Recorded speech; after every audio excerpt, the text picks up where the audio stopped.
Subscribe now and press the bell icon. Never miss an update. Hey viewers, today we have Jiggesh Dave with us. He is a Mumbai University graduate and he did his BBA from Mumbai University. Later on, he completed his MBA from NMIMS University. So he completed his MBA in HR. So today he will be sharing his scoop with all of us. So hi Jiggesh, how are you? Hi, sir. I'm doing great. How are you? I'm good. So how is lockdown treating you? Actually, it's been really good after 2 years of MBA. Finally, some free times. I'm enjoying actually. Nice. So after 2 years of hectic MBA, I should guess it. Okay, nice. So, Jiggesh, can you just brief about your profile to the viewers? So, I've been born and brought up in Mumbai only. So, all of my education has been over here. First, I started with BMS actually in my graduation, and over there I was in marketing. My specialization was in marketing, and followed with that, I'm a fresher. So, right after my BMS, in the third year itself, I had started preparing for MBA. And as soon as my BMS got over, I got into MBA HR at NMIMS, Mumbai. So that's more or less Oh, about my background in academics. And in terms of scoring, I've been an average scorer throughout. So that's one thing. okay, great. So you said that you were a fresher before going to NMIMS. So just one Yes. question, a curiosity, like there are many students who feel that they are not able to prepare simultaneously with their graduation, and they might not be able to crack a premier institute like NMIMS while studying for their fifth semester or sixth semester. So Hmm. how were you able to manage both this stuff?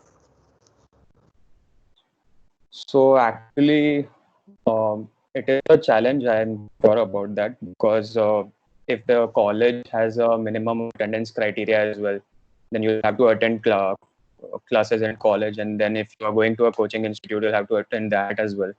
So you have to manage your day pretty well. Time management starts from there itself. And how to overcome that challenge is pretty simple. Like you have to prioritize what you want to do in a day. So there will be times when there are exams at your college. Obviously, for that time, you'll need some gap to stay over there. But apart from that, if you are a college graduate, most of the degrees that I've seen and from what I understand, it is manageable. I won't say that it is not manageable because, as I said earlier as well, I've been an average scorer throughout my academic life. It's not been 80 plus or 90 plus ever. So I was able to do it. So it's not that big a deal. In Mumbai specifically, since there is traveling involved, a lot of time goes over there. So if you're able to leverage on that, if you're able to get your colleges or coaching institutes nearby or near to your house and reduce the traveling time, that helps. So as much of your day goes into studying, that's the best. Okay, great. So let's talk a bit more about your preparation. Like you thought of doing an MBA when you were in second year or third year and you started with your preparation. So Yeah. how was your preparation journey? And I mean anything and in regards to NMAT, like what was your score and how were you able to get that score? How were you able to prepare? And once you got a call from NMIMS, how was your CDP around? Okay. So for me, it started when I was in the second year and I was considering what should I do next. Second year of BMS, and what should I do next, because I was very clear that I want to go for post graduation. And so I went by elimination. That's how I take my decisions. I'll search for all the options available and then eliminate whatever I don't want to do. And CS was something I was not very much interested in or keen towards. MBA was something where the subjects were a bit inclined towards my strengths. So I've been an avid reader. So verbal was something that I was confident with, and I thought it would give me an advantage when I would take the entrance exams. So that was one thing. And plus, since I was already studying BMS, I was in touch with the subjects which are sort of considered in an advanced level in MBA. So I was comfortable with the subjects. I liked the way of teaching that there is in MBA schools, the pedagogy. So that's how I chose to do MBA first. After taking that decision, my first step was that I collected a lot of information about MBA itself. All the colleges in India available. The first edit was not keeping in mind whether I would be able to crack it or not, or what is the criteria and etc. I just wanted to get a touch of it. So I collected the list of colleges, what are the different exams required. Then I started eliminating where I want to go, what are the level of colleges I would like to study for. And thereby I saw that I want to be in a tier 1 institute.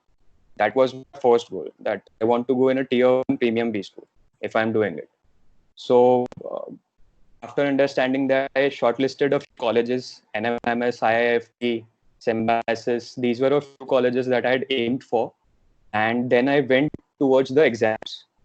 So it's more or less dependent on your strengths, what you think you can cover, what you think you cannot cover. So there are a few common subjects in all the tests, logical reasoning, quants, verbal. Apart from that, SNAP and IIFT, which are for Symbiosis and IIFT, they have GK. And GK was one thing that I was not that confident with. So NMIMS was my first target. That's how I shortlisted NMIMS, and then I prepared for it. When throughout the year, my focus was more on NMIMS, but in general, I was preparing for all the tests. So that's how I took my preparation at, like, in a strategic manner, understanding what are my strengths, what are my weaknesses, where I can do good, and what are my goals. So if anyone asks me how to go about college selection, that is the first thing I advise them, that go for a good college that is in tier 1 or at least tier 2, and then shortlist the colleges that you think you can crack, and after that work in that strategy. Apart from that, after getting into MBA, there are some things that I would also just suggest students, that they might go through placement reports and rankings.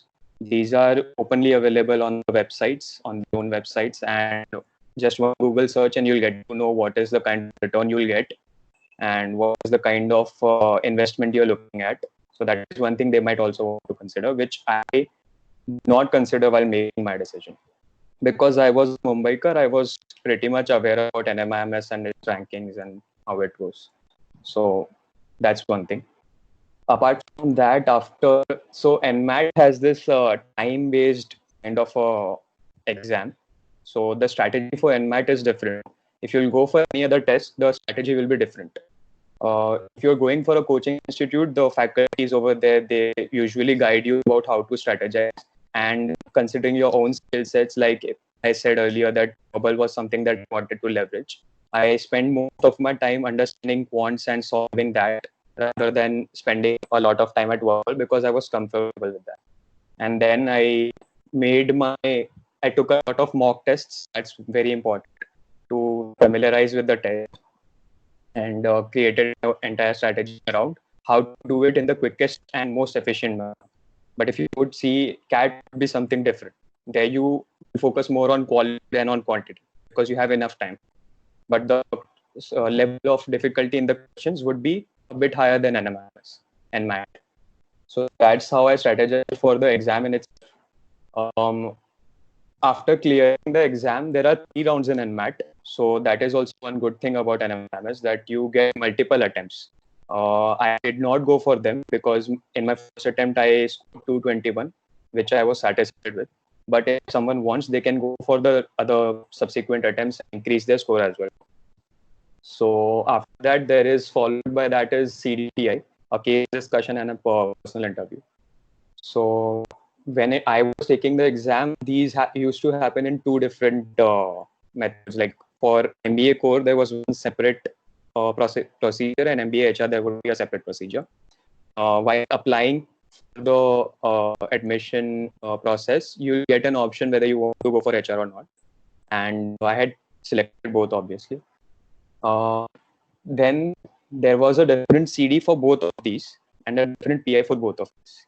So for students who might not be aware why MBA HR is a separate program at NMIMS, what is the difference is that at a normal college, at any other institute, apart from a few like NMIMS, you will get HR as an option with marketing or finance in the second year, where you want to major. But at NMIMS MBA HR, if you take HR, the 2 years program is created in a way that you focus completely on HR in both the years. That will be your major from starting from first year. This is done more or less to have a special attention towards HR from the first year itself, so that the students who want to go for HR can carve out their way since the first day of the college. So the procedure at NM for CDPI is that you will get a fairly simple case discussion. It will, from my experience, it's never been something that you are completely blank about.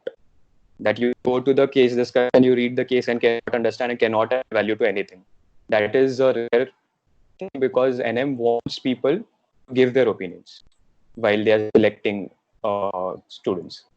So you get a fairly simple case, and my experience was that there were number of people in the case discussion were a bit on the higher side. There were 1 or 2 panelists who were over there, and so yeah, more or less about that. It's very simple actually. If you are calm, patient, could give good crisp points.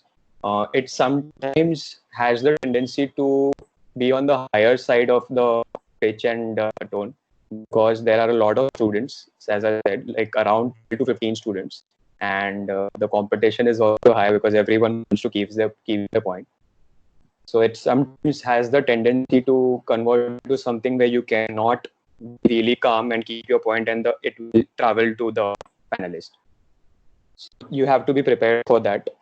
One thing that I read before going over there was it's good if you, in the few minutes before entering to the classroom, you speak to the people who are going to attend the GD with you or the CD with you in this case. And once you have done that, they are kind of comfortable inside as well. The kind of noise or the screaming or that stuff reduces.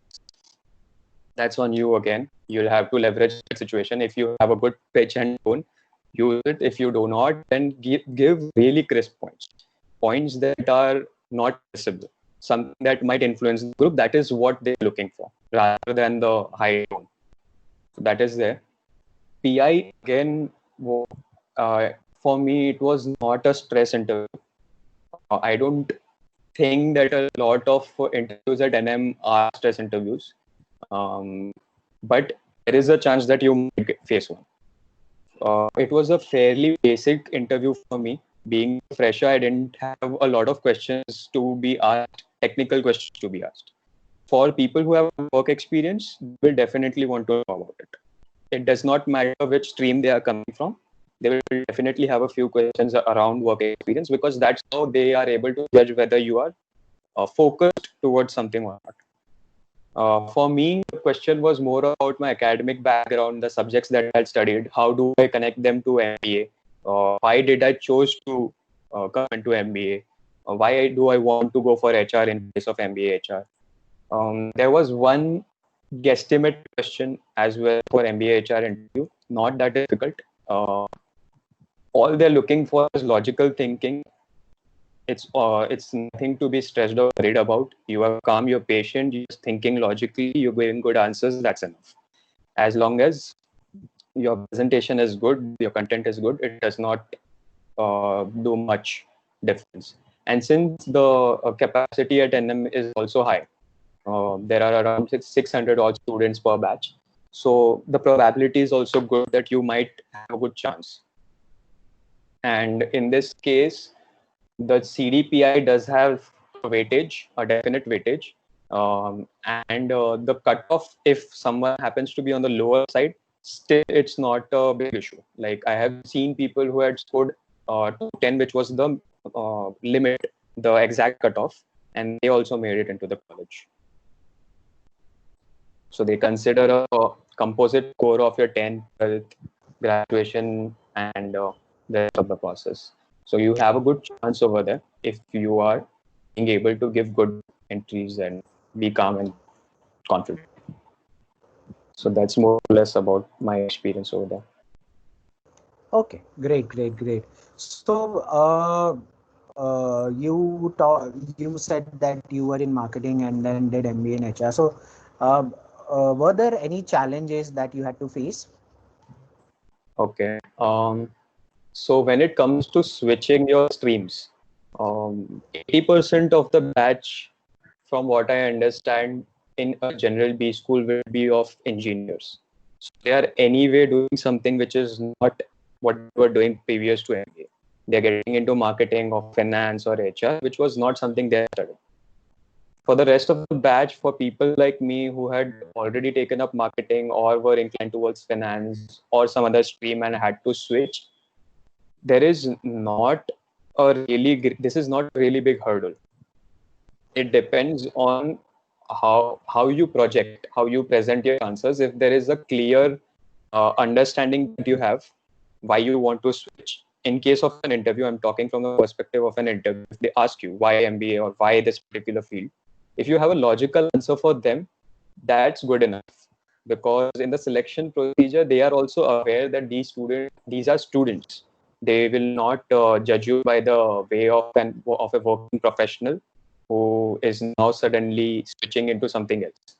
If you have happen to be an engineer and with WorkX and come to MBA and they ask you why are you taking this switch from technical to management, if you have a good enough logical reason, which might be personal, it's all right.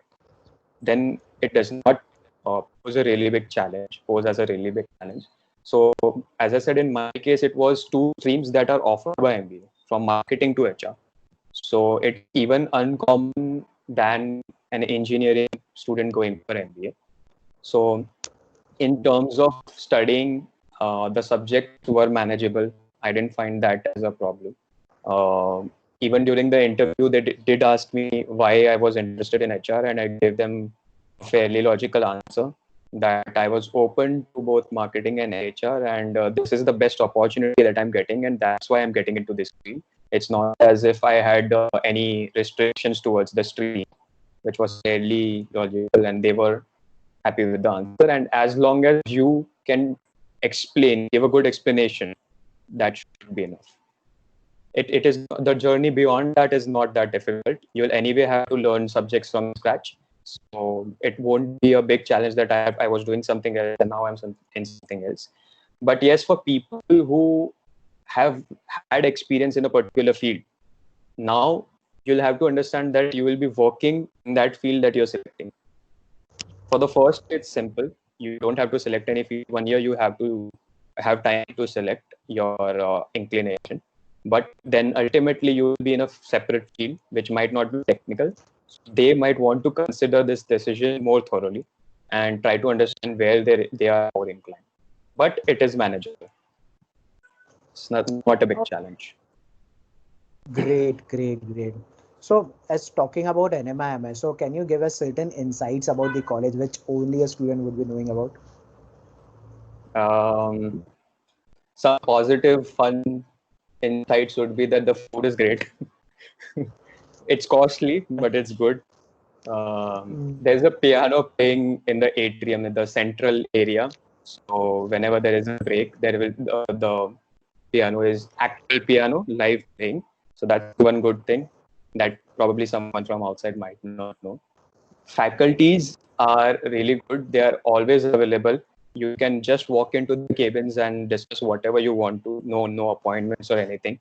If you're not being able to cope up with the subject, they will spend a lot of time with you personally. Because I've seen students who were not being able to handle a few subjects initially. Later on, you make friends and then sail through. But initial few days, few months, it might be a challenge. So the faculties are always available for that. Good set of faculty. For people who are coming from outside, there is a girls' hostel, but it's really costly. So people who are coming from other parts of India, they usually stay in rented flats together, which has a different kind of an experience than from any other B school which has a residential campus available. So that sort of the space crunch is a struggle that's there, but then you'll make better friends here. You'll have experiences. You'll be working in the college at your flats. So that is there. Apart from that, if you check in technical terms, NMIMS has good grades. It has been accredited by AACSB. Only top 8% of B schools have received this accreditation. So that's a really good thing. And for students, what the best thing that I think about NMIMS is that the students get to do a lot over there. So there are student-run councils, committees, clubs, cells. It might be interest-based. It might be subject-based. Then there is placement committee, student council. All of this is student-run. All of these bodies. You get to manage events, get to manage things. And that too for a really big crowd across 600 students per batch, so 1,200 students. So you get to work with people, and then you get to manage such big events with such a big crowd. You learn a lot in that. So that is one thing that for NMIMS stands apart, that students get a lot of responsibilities and a lot of power. So you can, when you're going for a management, the thing for me was I was more inclined in learning how to manage people, how to manage events, rather than studying a lot of subjects. My inclination was towards that. So I was really impressed by the kind of opportunities that MIMS gave to the students since the first day of the college. You take part in such things. There are competitions, case study competitions. A lot of companies bring such competitions. You can participate in that, and you get exposure to the industry leaders from there. So someone who is interested in understanding the field in detail, he or she might take participation in such competitions, and the winning prize is good. You can get job offers from that. The summer internship program, VCare program. VCare is something I think it's special for us because it's a 1 month NGO internship. So it's altogether a different experience. You'll get in touch with a part of society that you've only seen but never experienced. That is also good. So these are the few things that stood out for MIS for me. Nice. Okay, nice. So I guess the fees that they are charging, so I guess the each and every penny is valued and rightly invested. Yeah, you can say so. Okay, nice. So Jigesh, can you just tell the viewers like what changes do you see in yourself after 2 years of this MBA? Before, Um, before your PG and after your PG. this is one very crucial thing that I would like to share, that for freshers, it is a very different journey compared to people with work. So, because I am entering a professional degree without any experience of any office, or how do people function over there, what is their daily communication language. So for us, it was really different. By us, I mean the freshers. And for me particularly, I was 20 years old when my MBA started. So there is a cultural shock that you might receive if you are on the younger side, because the average age might be 24, 25, and you're working with these people.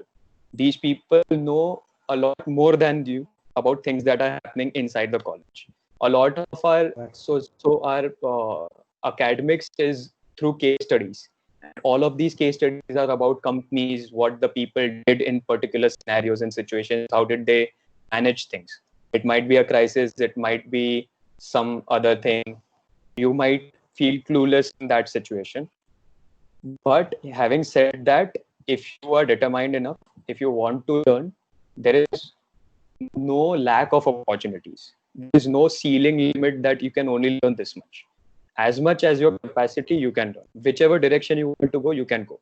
You are good at academics, you want to go in subject knowledge, you can go over there. You want to participate in competitions and increase your challenge taking acumen, you can do that. And so forth, take part in some activities. So for me, the biggest difference that I see in myself is that probably 2 years ago, I did not even have an idea what are the professional tools that can be used for working. Like I know there is one Microsoft Excel, but what all can be done from that, I was not aware. So for the first few months, it like for someone like me who will be able to relate to this, I didn't know what is a Google Sheet. That's the level where I entered MBA, and today I can manage a database of 1,200 people on Excel. So that is one thing that has transformed in me in terms of technical awareness. The subjects, since I was in BMS, more or less they were similar. That was one leverage that I had over others. I was already in touch with that, but you get to learn a lot about how to behave professionally.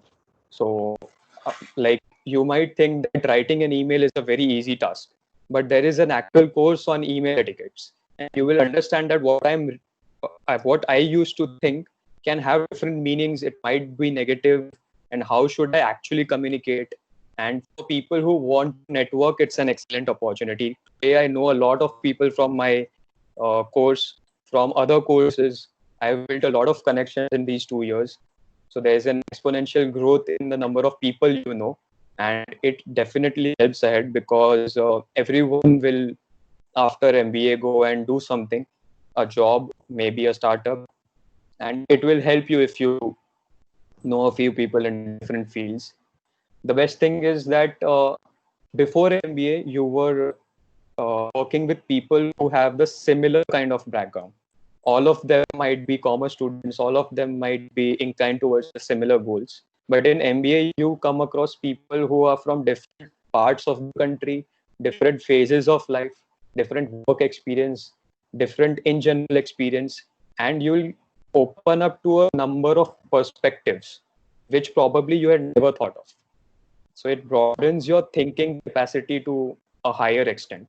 You will start looking at things from a different number of angles, which will improve your decision making. Then there will be a leap in your personality because you will be connecting with so many people. So that's something that I've experienced in myself,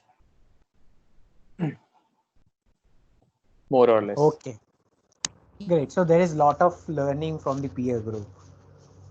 Yeah, absolutely. Uh, So mm, since for NMIMS, every subject has a team-based orientation. You will be sorted out in teams with strangers coming from different places, different understanding, and you have to work on a single project. And more often than not, the time that you get is lesser than you would have wanted.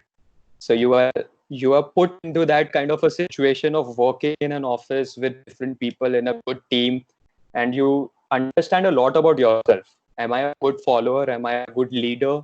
Do I manage time properly or not? My strengths, my weaknesses, you get to work on them. You get feedback constantly from more experienced, more understanding people. So you understand a lot about yourself. You can grow personally and professionally. great, great. So, Jignesh, that's it from my side. One last thing, any pro tip for the students who are preparing for NMAT, specifically targeting NMIMS? Uh, in general, not specifically NMIMS, there is one thing that worked for me, which like every time I meet an aspirant, this is something they are concerned whether they will be able to do it or not.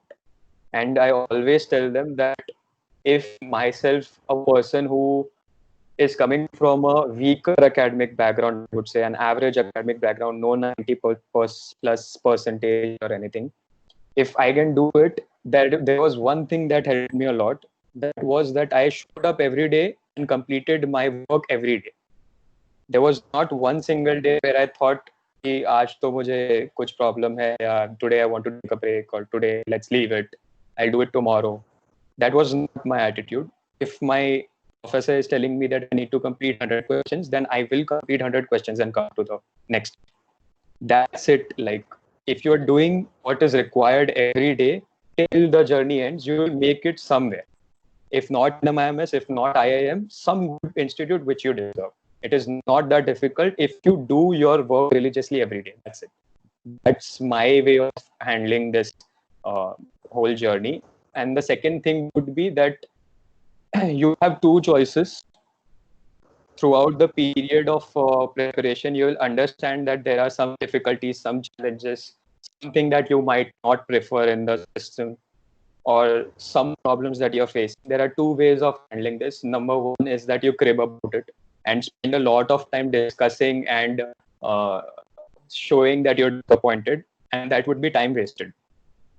On the other hand, if you're enjoying the process, if you're doing the best you can do, you will get something good out of it. So what I did was I did the best I could do and enjoyed the process, that I'm getting to learn at least.